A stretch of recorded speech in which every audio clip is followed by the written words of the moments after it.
Mrs. Crime, Mr. Wade, bringing you the stories. Stay tuned for a lot more.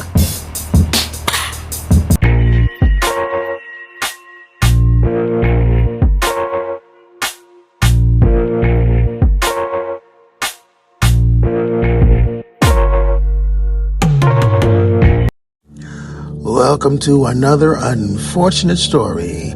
I'm Mr. Wade and Mrs. Crime.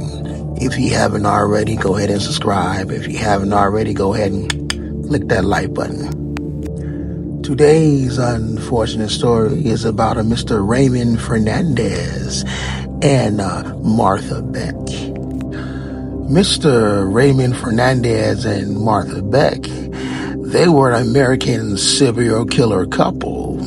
They were convicted of one murder, are known to have committed two more, and were suspected of having killed up to 20 victims during a spree between the years of 1947 and 1949. After their arrest and trial for serial murder in the year of 1949, Fernandez and Beck became known as the Lonely Hearts Killers for meeting their unsuspecting victims through personal ads posted in newspapers, Lonely Heart columns.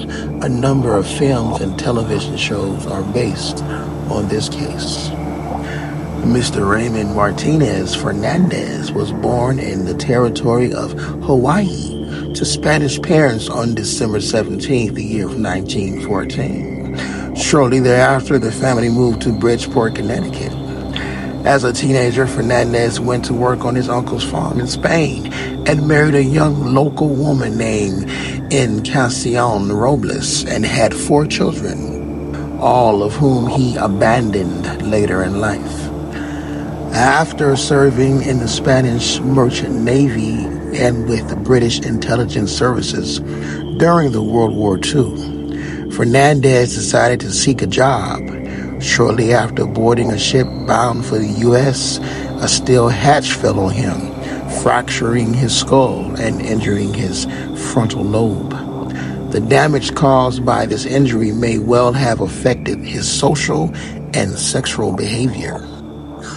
Upon his release from a hospital, Fernandez stole some clothing and was subsequently imprisoned for a year, during which time his cellmate converted him into a belief in voodoo and black magic. Fernandez later claimed black magic gave him irresistible power and charm over women. Martha Beck, known as Martha Julie Seabrook, born on May 6, 1920, in Milton, Florida. Allegedly due to a glandular problem than a common explanation for obesity, Beck was overweight and underwent puberty prematurely. At her trial, she claimed to have been raped by her brother and subsequently beaten by her mother, blaming Beck for the incident. As a teen, Beck ran away from home to join a traveling circus.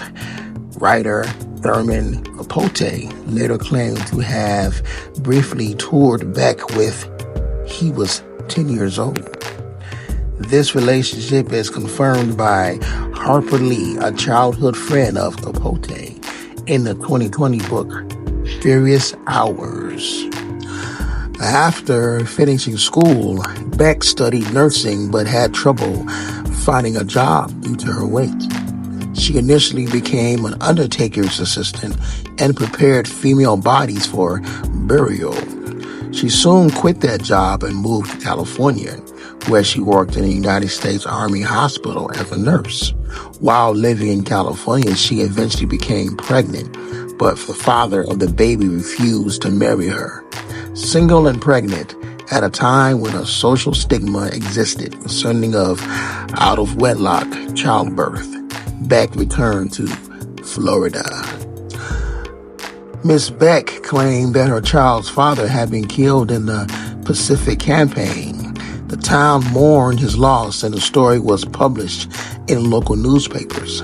Shortly after her daughter was born, she became pregnant again by a Pensacola bus driver named Alfred Beck.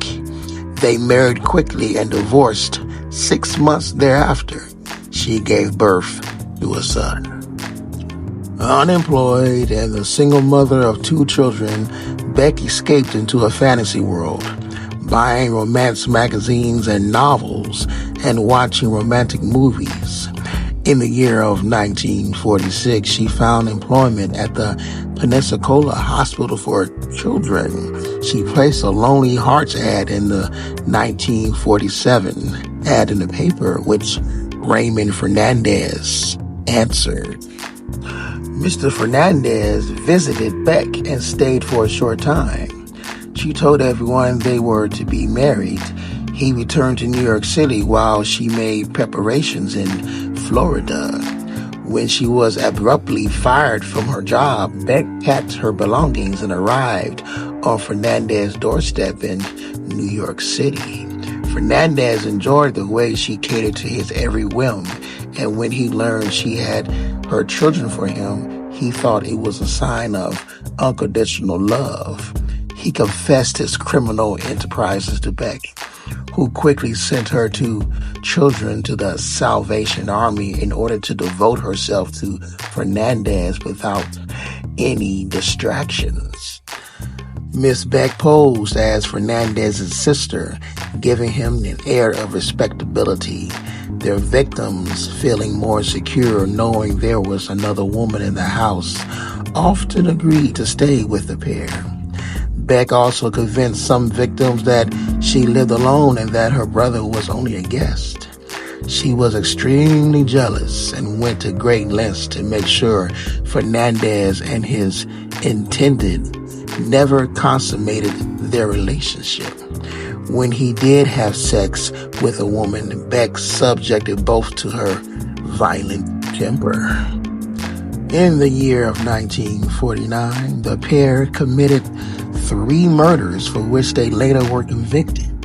Janet Faye, 66, became engaged to Fernandez and went to stay at his Long Island apartment.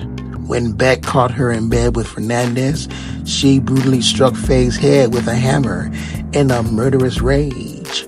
Fernandez then strangled Faye.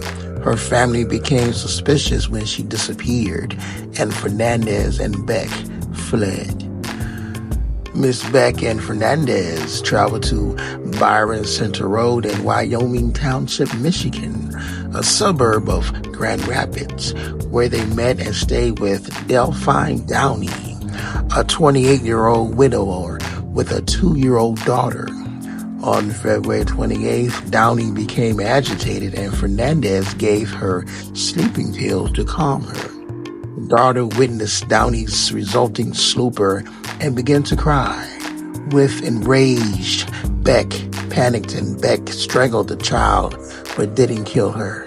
Fernandez thought Downey would become suspicious if she saw her bruised daughter, so he shot the unconscious woman. The couple then stayed for several days in the Downey's house.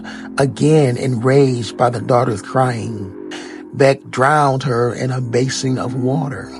They burned the bodies in the basement, but suspicious neighbors reported the Downey's disappearances, leading the police to arrive at the door on March 1st, 1949, and arrested Beck and Fernandez. Mr. Fernandez quickly confessed. The pair vehemently denied committing 17 murders that were attributed to them, and Fernandez tried to retract his confession, saying he made it only to protect Beck. They were extradited to New York, which still instituted the death penalty. Faye's murder was the only one for which the couple was tried, and they were both sentenced to death. They were executed at Sing Sing Prison on March 8th, the year of 1951. I hope you guys enjoyed these unfortunate stories of the Lonely Hearts Killers. I'm Mr. Wade and Mrs. Crime. Once again, we bring it to you.